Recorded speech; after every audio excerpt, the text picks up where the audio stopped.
Welcome to Leka Eto Speak YouTube channel. Thanks for watching. Please don't forget to subscribe. Lovers all over the world. Update tí a tún mú wá fún yín, ohun tó ń ṣẹlẹ̀ tó ń jà rìnrìn ní Ọ̀yọ́ State, òun náà ni a tún mú wá fún yín kí ẹ bá lè mọ gbogbo update bó ṣe ń lọ. A rí i pé Alhaji Oríyọmí Hamzat ti jáde síta nígbà tí ọ̀rọ̀ Súrì kò ṣe Súrì ìlú péjú tó ṣẹlẹ̀ níbi pé wọ́n da ilé Súrì wó. Ìjà yẹn wáyé láàrin Alhaji Oríyọmí Hamzat àti Gọ́fìnà Ṣèyí Mákindé. Gẹ́gẹ́ bí ẹ ti mọ̀ wípé alájọṣepọ̀ dáadáa òun ni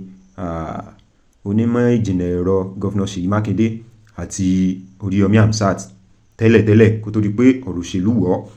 A wá rí i pé àwọn èèyàn jáde síta wọ́n ń sọ̀rọ̀, wọ́n ń challenge Alhaji Oríyọmí Hamzat wípé níbo ni wọ́n ti rí owó kọ́ iléeṣẹ́ rédíò wọn. So èyí la mú wá fún yín, àṣírí ọ̀rọ̀ àwọn nǹkan tí àwọn èèyàn túbọ̀ síta nípa Àgídìgbo FM, nípa Oríyọmí Hamzat, òun náà ní ká mú wá sí etígbọ̀ ẹ̀yin fi wá sí wa kẹ́ lè mọ nǹkan tó ń ṣẹlẹ̀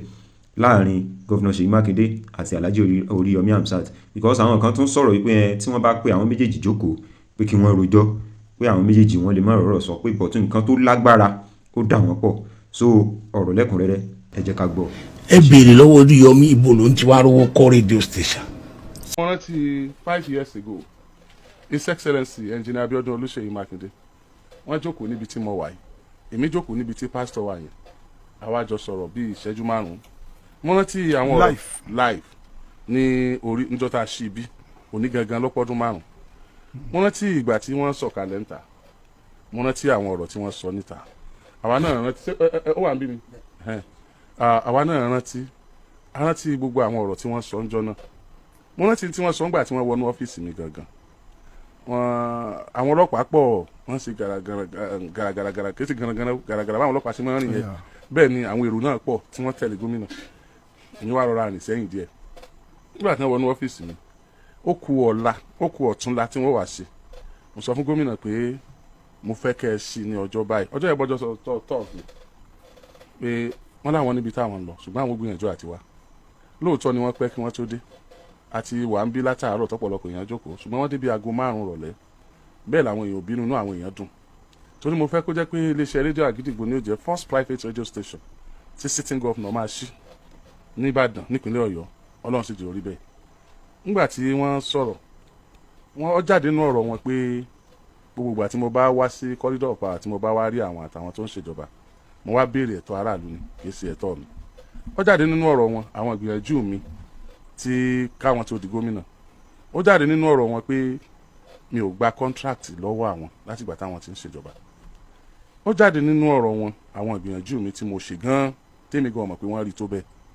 Wọ́n wá sọ pé àwọn tí mo wá gbà síṣẹ́ táwọn rí àwọn rí pọ̀ dán ní gbogbo wọn, inú àwọn dùn gan. Ó jáde nínú ọ̀rọ̀ wọn pé àwọn ó ṣe títí iwájú táwa yìí. Ó sì jáde nínú ọ̀rọ̀ wọn pé àwọn ó bá wa ṣe street light síwájú ń bì. Fi àwọn àdéhùn méjì yẹn ló jáde nínú ọ̀rọ̀ wọn. Ìgbà tí wọ́n wá dé ní ọ́fíìsì mi, wọ́n wá ní kán pè mí wá torí mi ti step back. Wọ́n wá bí ọjọ́ tí mo lọ sọ fún wọn pé a fẹ́ ṣeun, wọ́n ṣàdúrà fún mi pé Ọlọ́run ó jẹ́ kó di ní ńlá tí wọ́n náà wàá jèrè ń bẹ̀, wàá kọ́ building tiẹ̀ gangan tí ò ní rẹ́ǹtì mọ́ tí ó tóbi. Wọ́n fi tẹnìkan ṣàpèjúwe pé yóò tó yóò tún jù lọ. Ṣùgbọ́n ìgbà tí wọ́n wá wọnú ọ́fíìsì mi, wọ́n ní kán pè mí wá, wọ́n wá ní pé ibi òjò kó rẹ́ǹtì ẹ̀ o, mo ní mo kọ́ ọ ni. Ìwọ ló ní, mo lé mi ni mo ní, èmi lọ́lọ́run ṣe fún wọn ní wàá àkọ́kọ́ gbà. Wọ́n wò kìyẹn kí wọ́n kọ CMD office. Wọ́n wá ní àbíbi tó ń lọ náà ní tó jẹ́ kí wọ́n máa bínú ẹ̀ kí wàhálà pọ̀ tó báyìí. Mo ní bóyá àti ìdébẹ̀ gan. I answer mo ní bóyá àti ìdébẹ̀ gan. Mo smile, mo béèrè, wọ́n dẹ̀ ṣàdúrà fún mi lọ́jọ́ náà. Lẹ́yìn ìgbà tá a kúrò ń bẹ̀ yẹn la wá sí studio pẹ̀lú àwòrán tí ẹ rí yẹn. The beginning was very rough. Kò dàbí kó máa wà realistic àwọn tá a gbé wá. A gbé àwọn ètò tí ò common lórí rédíò wa. A dẹ̀ gbé àwọn ìhùwàsí tí ò common bí ẹni tí ń ṣòwò tí ò fẹ́ èrè tá a sọ rédíò di charity organization. Bẹ́ẹ̀ la ṣe wọlé. Ẹgbẹ́ yín ló fún wọn lówó ni. Ọ̀dọ̀ Ṣèyí Mákindé ní síbí àwọn ṣẹ́rí tí ọ̀rọ̀ ń bà mí aṣáàmọ̀ bó ń ká ṣe kò ní ìdí bí ọba tẹ̀jà Ṣèyí Mákindé. Mò ń béèrè lọ́wọ́ rẹ̀ kó wọn sọ iṣẹ́ tó ṣe kọ́ńtrákì tó gbà ibi tó ti ṣiṣẹ́ iye tó gbà lóṣù Alhaji ṣe ẹlẹ́rìí jẹ́ mi ẹ̀sùn lẹ́ ń fi kalẹ̀ Alhaji Oríyọmí ó dá padà fún yín o. ó lè dá padà kí ló dé tó lè dá padà mo béèrè question ni. ìbéèrè pé. àwọn Ṣèyí kọ́ ló fún lówó mo gbà but èèyàn máa ń ṣàlàyé irú èmi sì mo lè ṣàlàyé mo ṣe ń bi báyìí mo ṣe kan báyìí mo ṣe nǹkan báyìí ibi tí mò ń lọ ni pé àsìkò tí wọ́n jọ wà ní rédíò station yẹn bá mu so kò yẹ kí ó ju kòkòrò sẹ́nu Ṣèyí Mákindé kò nídìí ẹ̀ èmi fẹ́lẹ́ advise ẹ̀ ni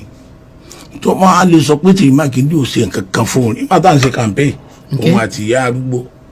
àwọn náà ń tẹ̀lé wa àwọn náà ń tẹ̀lé wa tábàdé campaign kan wọn fún un lówó wọn gbowó trout ni mo mọ iye tán gbà ìlú mi ò sọ kankan pa so àjọ lọ campaign ó join campaign wa so bó ṣe jẹ́ ni. kí ló fàjà Oríyọmí àti gómìnà. àfi tó bá borí yẹn mú lérè. ẹ̀yin lẹ́lẹ́ mú wọn dọ́dọ̀ gómìnà. bẹ́ẹ̀ni. nígbà tí nǹkan sì dàbí pé kálukú fẹ́ dàbí ká dúró lọ́tọ̀ọ̀tọ̀ yìí ǹjẹ́ yín tiẹ̀ pé wọ́n pé kí ló ṣẹlẹ̀ ǹjẹ́ pé gómìnà pé kí ló ń ṣẹlẹ̀ tẹ́ dúró lọ́tọ̀ọ̀tọ̀. èmi ò tẹ̀lé béèrè. ìdí ni pé nígbà tí gómìnà àti èmi náà ń jà ó pè mí fún interview lọ́jọ́ kan. ta ló pè yín. ìyẹn Oríyọmí. lójijì ó kàn pè mí gómìnà ṣe interview lórí rédíò ẹ̀ rí wọ́n á ní àwọn bàbá mo wà ní láìfo kínní kankan kò wọ́n àti tí wọ́n ń pè lẹ́bìtì kàkàkà Akínyẹ̀fà gan ló fóònù pè mí kwẹ́sọ̀ tó bí mi jọ ẹ ni pé ìjà tẹ̀ ń jà yìí á gbọ́ pé Ṣèyí Mákindé máa ń fún yín ní 25 million ní lóṣooṣù mo wá ní Oríyọmí tó ẹ kí wọ́n sọ bẹ́ẹ̀ ni níjọ́ tí mo mú ọ lọ 10,000 ni wọ́n fún ọ ó bínú nínú mọ́tò yẹn ń jọ náà gbèsè owó tẹ ẹ ká fún ọ rè Oríyọmí ẹni kó dáhùn tó bá jẹ́ rọ́bà. ta ló fún 10,000 jọ náà. Ṣẹ̀yẹ. so o ò lè sọ fún mi wípé wọ́n gbé 25 million wọ́n á lè máa fún yẹn 25 million bí kan kí yẹn wá fi bẹ̀rẹ̀ ọmọdé owó ní 25 million ní tó sọ ọ́njọ́ ẹ̀ mú dẹ̀ mọ̀ pé ó máa mà ní láti máa fi gbìjà wọn ní táìmù yẹn. so tí wọ́n bá ń jà nísìn èwo ni tèmi o. ẹ̀yin náà wá dẹ́yìn pé. ìyẹn ò kàn mí mi mọ tó dìjà mi mọ tó pa wọ́n pọ̀ mi mọ ṣùgbọ́n mo mọ̀ pé lásìkò tó wà tí Mákindé jọ ń ṣe ní orí ọwọ́ rẹ̀ tó báyìí. nígbà tí fọ́nì ti ń kà fún Alhaji Oríyọmí láwọn èsì ọ̀rọ̀ kan ìgbà náà lẹ pé fọ́nì ti ń kà ọ̀dọ̀ ó tiẹ̀ lẹ́ fóun lówó gan-an pé ẹni fọ́nì ti ń kà mọ́ ọ bọ sẹ́yìn lẹ́ ń kọ́ fọ́nì ti ń kà sí ni àbí kí ló wà láàrin ẹ̀yin fọ́nì ti ń kà àtàlájì. no even time tí fọ́nì ti ń kà wá bá mi ní tiẹ̀ kì í wo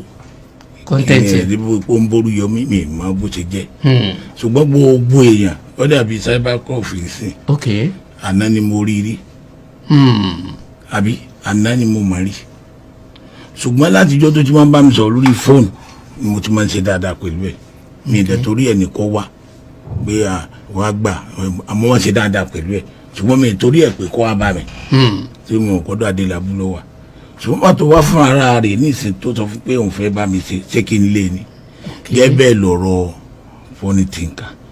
Funny Thinker mi ìmọ̀ kó ń borí Yọmí àti pé ẹ̀sẹ̀ wo lórí Yọmí ẹ̀sẹ̀ tí màá fi máa rán yẹn sí so àwọn ni wọ́n tàgé torí pé bọ́mọ yẹn ṣe ń bá mi ṣe ń gbà yẹn òun àti Ìgbòho ní problem mo dá sí Ìgbòho bá mi sọ̀rọ̀ mo dá sí mo ní kó forí yìí ó bẹ̀bẹ̀ òun àti MC Olúọmọ wọ́n ní problem MC Olúọmọ pè mí mo parí ẹ̀ àwọn nǹkan yẹn ni wọ́n ń rí àtijọ́ tí mo bá ṣe fídíò pé kò bẹ Ìgbòho lójú mi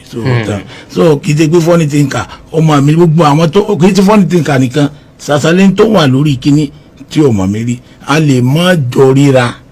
ṣùgbọ́n mo ń ṣe dáadáa aládùn náà ọmọ mi ni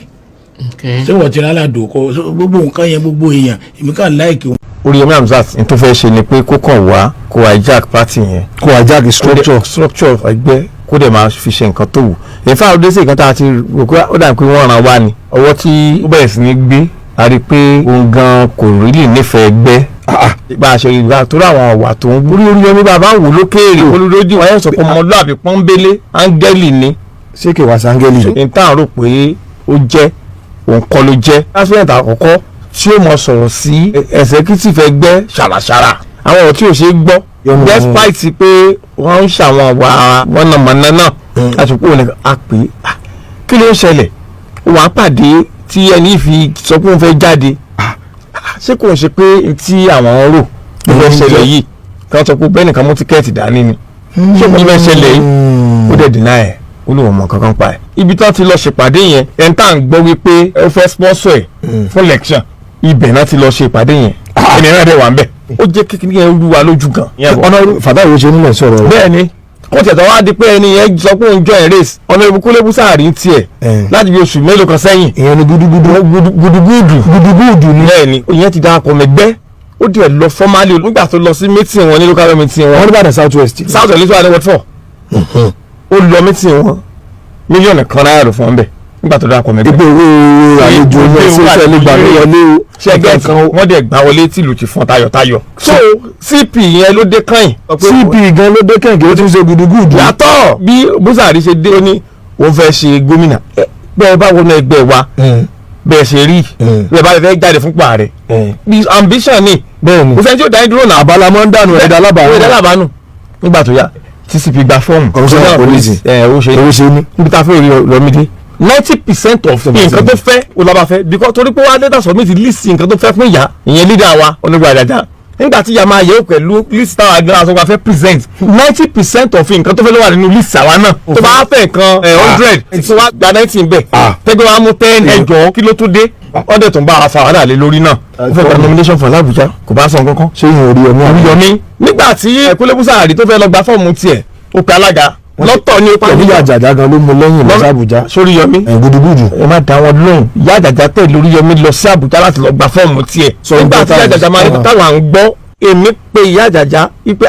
ó lẹ́sìn sí báyìí láì jẹ́ pé sọ fáwọn àtàwà ní stéètì bó nígbà tí Kúnlé Búsàárì fẹ́ lọ́n tiẹ̀ ó pàlàkà lọ́tọ̀ ó pè mí lọ́tọ̀ ó fẹ́ lọ gba nomination fún Àbújá mo fẹ́ sọ pé àtẹ̀lé Kúnlé Búsàárì lọ gba fọ́ọ̀mù tiẹ̀ Àbújá so nígbà tí àwa fẹ́ ṣe screening bí àwọn. orúkọ mi ni Mọ́gàjí Ìṣọ̀lá Sunday Paul Mọ́gàjí lérò kò ló pẹ́ pàtí fẹ́ńbàdì èmi sì ni former zonal chairman national vice chairman south west of accord mo sì jẹ́ one of the leaders stakeholders in accord ní Ọ̀yọ́ state. ok lọ́wọ́lọ́wọ́ báyìí ẹgbẹ́ òṣèlú accord igun mélòó la lè ka ẹgbẹ́ òṣèlú accord sí ní Ọ̀yọ́ state. ẹgbẹ́ òṣèlú accord ò sí ní igun kankan Ọ̀yọ́ kan ní ẹgbẹ́ òṣèlú accord ìgbà tí a parí ìbò 2023 ni ẹgbẹ́ yẹn pín sí méjì tí igun kan wà pẹ̀lú mi tí igun kan wà pẹ̀lú Honorable Àjàjà lẹ́yìn ní kété tá a parí ìbò torí a ní ọ̀pọ̀lọpọ̀ awuyewuye tó di ọ̀rọ̀ ilé ẹjọ́ ṣùgbọ́n lẹ́yìn tí gómìnà wa Jackson Adémọ́lá Adélékè ti dé sínú ẹgbẹ́ òṣèlú accord ló ti yanjú gbogbo àwọn awuyewuye yẹn tí wọ́n pegun kìíní tí wọ́n pegun kejì tí gbogbo làásìgbò yẹn sì kẹrùdù tó lọ mú mi èmi ni mo gbé ẹjọ́ lọ sí ilé ẹjọ́ àti àwọn èèyàn tó ń tẹ̀lé mi gómìnà sì rọ̀ wá pé ó yẹ ká ṣe àṣeyọrí pàápàá tó ń lo ètò ìdìbò nínú oṣù kẹjọ ọdún 2026 tàwa yìí pé kí n ti torí àṣeyọrí tí àwọn ń lé nínú ẹgbẹ́ kí n dèbò rẹ̀ gbà yẹn ni a gbé ẹjọ́ yẹn kúrò ní Federal Court of Appeal ní Àbújá tí ẹgbẹ́ sì padà di odidi kan ẹ bá gbogbo àná nígbà tí Alhaji Oríyọmí Hamzat wá èmi ni mo darí ètò ní Liberty Stadium tí a sì rí pé gbogbo ẹ̀ àpapọ̀ tó di ẹyọ kan ṣoṣo so kò sí gbogbo nǹkan kan kò sí apá kejì ní wá ìmọ̀tara ẹni nìkan àti jẹgúdújẹrá àti fẹ́ owó ló jẹ́ káwọn aráalé àti àwọn èèyàn ìpínlẹ̀ Ọ̀yọ́ máa rò pé ẹgbẹ́ yẹn sì tó pín sí méjì ẹgbẹ́ àkọ́dù pín sí méjì ìpínlẹ̀ Ọ̀yọ́ ẹyọ kan ni. ṣùgbọ́n ní ọwọ́lọ́wọ́ báyìí olùdíje méjì là ń gbọ́ pé ẹgbẹ́ òṣèlú accord ó fẹ́ dàbí ẹni pé wọ́n fẹ́ ní báyìí ṣé ètò ìdìbò abẹ́nú ṣì ń bọ̀ nù ẹgbẹ́ òṣèlú accord dàbí kò ṣètò ìdìbò abẹ́nú kankan mọ́. pẹ̀lú ìlànà àti timetable tí INEC fún wa àti tẹ́gbẹ́gbẹ́lẹ̀ ó ti parí kò sí olùdíje méjì olùdíje kan ṣoṣo with consensus ó ní Alhaji Oríyọmí Hamzat ẹ jẹ́ kí n ṣàlàyé bó ṣe jẹ́ fún yín mo ti fi lẹ́tà àti gbogbo olúlé ẹgbẹ́ national working committee tí national chairman wá sáì mo ti fi ránṣẹ́ sí ìkànnì yín náà tó jẹ́ wípé onígun mẹ́rin oníewé mẹ́rin ni tí wọ́n ti disqualify Kúnlé Búsàárì tí gbogbo èèyàn ń pè ní gudugudu torí pé mo wà l'Àbújá nígbà tí wọ́n wá ṣe screening ní on the 22 lẹ́yìn ìgbà tí screening àwọn gómìnà ti parí ní on the 20 mo sì bí mi lẹ́rìí àpọ̀lọpọ̀ ìbéèrè lábùjá mo jẹ́ kí wọ́n mọ̀ wípé èmi ò dá Alhaji Kunle Busari mọ̀ gẹ́gẹ́ bí ọmọ ẹgbẹ́ òṣèlú Accord lẹ́yìn gbogbo awuyewuye àwọn state committee àti national working committee ṣe lórí ẹ̀ wọ́n disqualify Alhaji Kunle Busari lẹ́tà yẹn ni mo fi sí yẹn olójú ewé mẹ́rin tí national chairman Maxwell Ndube ní national chairman méjì lórílẹ̀‐èdè Nàìjíríà ẹyọ kan náà la ní so èmi ò wá mọ ibi tí wọ́n ti ń ṣe primary kejì ṣẹ́ẹ̀sì rí national committee wa mà èèyàn méjìlá ni lọ́wọ́lọ́wọ́ báyìí tẹ́ ń ṣàkóso tẹ́ ń darí ẹgbẹ́ Accord lórílẹ̀‐èdè Nàìjíríà èèyàn méjìlá mi wàá mọ ibi tẹ́lẹ̀ ẹnìkan ó ti lọ jókòó síbì kan tí ó ní òun ti yan olùdíje sípò gómìnà nígbà tí àwọn mọ́kànlá tí wọ́n ń bẹ ní apá kejì. so Alhaji Oríyọmí Hamzat òun ni candidate Accord nínú ìbò January 2027 tí ń bọ̀ nípìnlẹ̀ Ọ̀yọ́. ṣùgbọ́n gẹ́gẹ́ bí ìwé òfin ètò ìdìbò akọ̀wé ẹgbẹ́ nípínlẹ̀ àti ẹni tí ó bá jẹ́ alága ẹgbẹ́ nípínlẹ̀ gbúdọ̀ tọwọ́ bọ ìwé pé a fún ọ ní tíkẹ́ẹ̀tì láti díje fúnpò gómìnà. Ìlú Àbújá la gbọ́ pé. kò sí tó jọ mà kò sí tó jọ ẹ jẹ́ kí n ṣàlàyé dáadáa kí àwọn ará ayé lè lóye ṣé ẹ mọ̀ pé kò sí àwọn yẹn wà mílẹ̀ ti wà ń bẹ́ẹ̀. ẹ ṣáàwò. mo ti ṣe secretary ẹgbẹ́ yẹn rí fún ọdún 6 mo ti ṣe caretaker state chairman fún bí ọdún 2 nígbà tí lásìgbò wà tí wọ́n fẹ́ ṣe congress agbára alága state àti secretary kọ̀ọ̀ka àyọjúràn mi àyọjúràn pátápátá ni sẹ́yìn ń pè ní impunities a gross misconduct of impunities ẹni wọ́n ń pe irú ẹ̀ tírú alága kan láti state àti sí state of the federation tó bá ní òun lòun mú governorship candidate the power did not lie on them wọ́n wà nínú ìwé òfin ẹgbẹ́ Accord national working committee àwọn ni wọ́n mẹni tó yẹ nílùú kọ̀ọ̀kan tí ó pegedé láti díje àwọn náà ni ó sì tọwọ́ bọ certificate of return irú ẹni bẹ́ẹ̀ tó tí alága state àti secretary state kan bá ń tọwọ́ bọ certificate of return ayédèrú òfegè irú àwọn ẹni bẹ́ẹ̀ ó yẹ kí owó òfin ó bá wọn torí wípé wọ́n ti fraud that's a fraudulent activity so yẹ kọ́wọ́ òfin ó tẹ̀ wọ́n wọ́n ti ṣe kọjá agbára tí ìwé òfin ẹgbẹ́ Accord fún wọn. ṣùgbọ́n nígbà tí ẹ̀yin tí ẹ jẹ́ ọmọ ẹgbẹ́ òṣèlú Accord tẹ̀ ń sọ fáwọn aráàlú pé ẹgbẹ́ òṣèlú Accord ò pín sí méjì ọ̀kan ṣoṣo ni tí àwọn aráàlú sì ń rí i pé tígun tọ̀tún ó ń pera wọn ní olùdíje tígun tòsì wọ́n ń pera wọn lólùdíje báwo wà lẹ ṣe fẹ́ ṣe tí èyí ò ní ṣàkóbá fún ẹgbẹ́ òṣèlú Accord gan. kò ní ṣàkóbá fún ẹgbẹ́ òṣèlú Accord torí àti mẹni tí wọ́n ń jíṣẹ́ fún ìmọ̀ wọn ò sì lè jọ ṣe nígbà tí pọ́tà àbájá ṣe nǹkan ẹnẹ́kẹ́ ògbó kankan jáde láìpẹ́ tí gbogbo àwọn ẹgbẹ́ òṣèlú tí wọ́n fi ránṣẹ́ sí wọn pé àwọn olùdíje rèé o ẹ̀ worúkọ ẹni tí ó jáde ńbẹ̀ ìgbà yẹn ara wọn balẹ̀ a ti mọ gbogbo ète tí wọ́n fẹ́ lò gbogbo ohun tí wọ́n ń wá náà ní pé kí Oríyọmí Hamzat kán mọ́ lè dìbò kó má bàa rí ìbò dì nínú ìbò January tó dẹ́ ti rí wípé òun ni ayé fẹ́ báyìí àyípadà rere tó ń. aláǹfààní ìfọ̀rọ̀wérọ̀ pẹ̀lú Honourable Àjàjà wọ́n sì ṣàlàyé bó ṣe kan àwọn sí àti bí ọ̀rọ̀ ṣe jẹ́ lẹ́yìn ìfọ̀rọ̀wérọ̀ èmi àti yín nísìnyí màá lo fọ́nrán díẹ̀ nínú fọ́nrán tèmi àti wọn náà jọ ṣe. wọ́n ní àdéhùn tí àwọn jọ ní pẹ̀lú Alhaji Oríyọmí Hamzat àwọn ò yẹ kúrò lórí àdéhùn yìí o àfi ìgbà tí àwọn ọ̀rọ̀ tí wọ́n ń yí padà ló tó mú káwọn tó lè sọ pé tó bá ti rí bẹ́ẹ̀ ẹjẹ́ àṣìgbàgede sílẹ̀ fáwọn míì náà láti kópa tí wọ́n dẹ̀ jọ sọ pé ètò ìdìbò abẹ́nú ò wáyé níbi báyìí lọ́jọ́ báyìí kódà wọ́n ní àwọn sì jọ sọ̀rọ̀ títí kó tó di pọ̀rọ̀ wá padà ó yí bìrí kò lọ mọ́ ṣe jọ sọ́mọ́.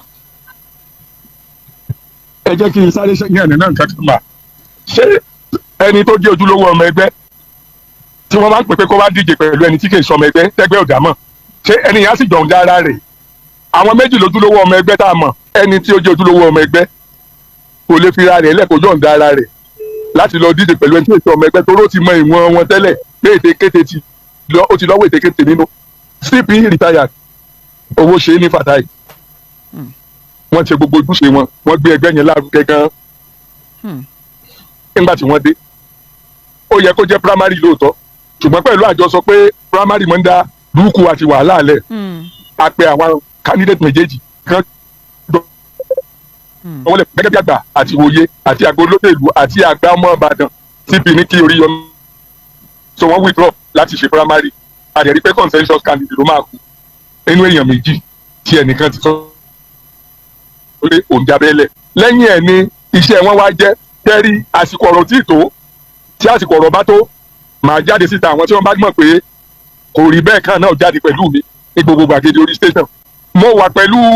ní àǹfààní láti wà pẹ̀lú wọn ní ìpàdé àkọ́kọ́ mo dẹ̀ sọ fún wọn wípé mo ní ẹ̀rí ọkàn láti ọdún 2015 láti fi ẹgbẹ́ àkọ́dù ìdìbò kẹ́yìn ní 2019 wọ́n ta ni ní 2023 wọ́n ta ni. ṣe pé ojú kí ló dé tá n ta ọjọ́ iwájú yẹn. ẹjọ́ wà ń bẹ̀ ní 2019 náà ni. àjọ wà ń bẹ̀ ni àjọ wà ń bẹ̀ wọ́n ta in the sense pé ṣe bẹ́ẹ̀ mi ni mo coordinate Saheed Ajadi nígbà tí ó yarí pé àwọn ọ̀tẹ̀lẹ̀ lọ mọ́gbọ́n èmi ni mo bá ṣe campaign tí mo náwó òkè ṣẹṣẹ state secretary ni láti máa náwó olùdíje òkè ṣùgbọ́n àgbọ̀dọ̀ dúró ìgbà tẹ́ni yìí rí wípé wọ́n ti ta ẹgbẹ́ yìí ló withdraw ọjọ́ mẹ́ta tó kù Saheed Ajadi is still alive you can confirm what I'm saying ìgbà tó kù ọjọ́ mẹ́ta tá a dìbò gómìnà níjọ́ Thursday ní Saheed Ajadi withdraw tọ́lẹ́ni ẹlẹ́ni ọ̀fẹ́ náwó sígbà 2 nígbà tí wọ́n ti lọ lẹ̀dí àpò bọ̀mọ̀ṣẹ́ ìmákindé tó ẹni yẹn withdraw nígbà tó di 2023 Báyọ̀ Adélábù wà náà gbogbo wa lẹ rí gbogbo wa la rí ní tí wọ́n fojú ẹ̀ rí at the end of the day sell out náà ní fún ẹgbẹ́ tó ń ṣe ìjọba lọ́wọ́ how do we stay and keep calm kí a máa ta ọjọ́ ọ̀la àwọn ọmọ wa àwa ti dé stage kan tó ti yẹ pé láìpẹ́ láìpẹ́ náà fẹ́yìn tì nídìí òṣèlú ó yẹ àforúkọ rere lẹ̀ gẹ́gẹ́ bí olóṣèlú táwa máa ta ọjọ́ ọ̀la àwọn ọmọ wa ìyẹn ló jẹ́ kí èmi ò tètè yá rí fún wọn wípé kò ní rí bẹ́ẹ̀ lè léyìí wọ́n dẹ̀ bá àwọn tó ń ṣàkóso ẹgbẹ́ sọ̀rọ̀ lórí ilé ẹgbẹ́ l'Àbújá wọ́n dẹ̀ ṣe ètò ìdìbò tó láti ní consensus candidate. sà àwọn ìgbìmọ̀ ẹgbẹ́ ńkọ́ ní ìpínlẹ̀ Ọ̀yọ́ àwọn ọmọ ìgbìmọ̀ ẹgbẹ́ òṣèlú àkọ́ọ̀dù nípínlẹ̀ Ọ̀yọ́. àwọn ọmọ à ń gbọ́ yín o. àti consensus primary. àwọn ọmọ. jẹ́jẹ́ agent of destruction. ṣùgbọ́n ṣé olú ilé ẹgbẹ́ nílùú Àbújá lè ṣe nǹkan kan láì ṣe pé àwọn ìgbìmọ̀ ẹgbẹ́ nípínlẹ̀ Ọ̀yọ́ wọ́n jẹ́ kán mọ̀ bí nǹkan ṣe ń lọ. ìwé òfin wà tó gbé ìwé òfin ẹgbẹ́ àkọ́kọ́ gbé kalẹ̀ pé tí wàhálà àti rògbòdìyàn tàbí vacuum ni wọ́n ń pè tí àlàfo bá ṣòfò láti ṣe ń tó tọ́ àwọn tó ti wà lọ́wọ́ bàbá ṣe ṣàmì pé wọ́n ti fi àlàfo lẹ̀ láti ṣe ń tó tọ́ èyí tó yẹ ká ṣe wọ́n ti fún one date wọ́n ti yan àwọn tí ó máa wá sí ìpínlẹ̀ Ọ̀yọ́ ẹ̀yìn wá ní kí wọ́n wá síbi tí àti ní ọmọ ẹgbẹ́ àtolùdíje àwọn ẹgbẹ́ mi porúkọ tó wà nínú àwọn táwọn clear ní Oríyọmí Hamzat onìkan nínú candidate mẹ́tẹ̀ẹ̀ta ẹnìkan ó withdraw ẹnìkan wọ́n disqualify ẹ̀ ẹnìkan náà ló kù ńgbà tá a kú lórí tí ọ̀wá ta ko làkàì nígbà táwọn olú ilé ẹgbẹ́ ń bọ̀ tẹ́ ní kẹ́ máa bọ̀ lóòtẹ́ẹ̀lì kan ká wá ṣe congress bẹ́ẹ̀ nìkan torí pé ẹ fẹ́ fún wọn lówó àwa náà nídìí owó ṣùgbọ́n orúkọ rere ọ̀sán dùwúrà àti fàdákà lọ èmi ò lè gbowó táwọn ìrandíran mi ò mọ̀ jìyà fún so mo back out èló 100 million ẹ wo ohun tí wọ́n jẹ dọjọ́ kú ti wà lọ́wọ́ mi tí mi ò bá sọ́ọ̀ṣèlú ọ wà lọ́wọ́ mi tí ìran mi ò tún jẹ báwọn mi ò ṣiṣẹ́ mọ́ wọn lẹ́kọ̀ọ́. 100 million ṣé pé láti ṣègbè lẹ́yìn ẹni tí àwọn ẹgbẹ́ nípínlẹ̀ Ọ̀yọ́ tí wọ́n fẹ́ filẹ̀. tí wọ́n fẹ́ mú gbogbo àwa mẹ́tẹ̀ẹ̀ta ni wọ́n promise 100 million àti SUV ṣùgbọ́n gbà tí mo délé tí mo padà tún rò mo rò ọjọ́ ọ̀la àwọn ọmọ mi. ẹ̀yin mẹ́tẹ̀ẹ̀ta wò sà. the state chairman the secretary and me I was invited. lọ́wọ́lọ́wọ́ báyìí pẹ̀lú bí ojú ọjọ́ ṣe wà wọ́n ti ní Alhaji Oríyọmí Hamzat ti wẹ̀ wọ́n yán kankan láti díje fúnpò gómìnà ní ìpínlẹ̀ Ọ̀yọ́. bẹ́ẹ̀ni. ǹjẹ́ àǹfààní wà fún àwọn ọmọ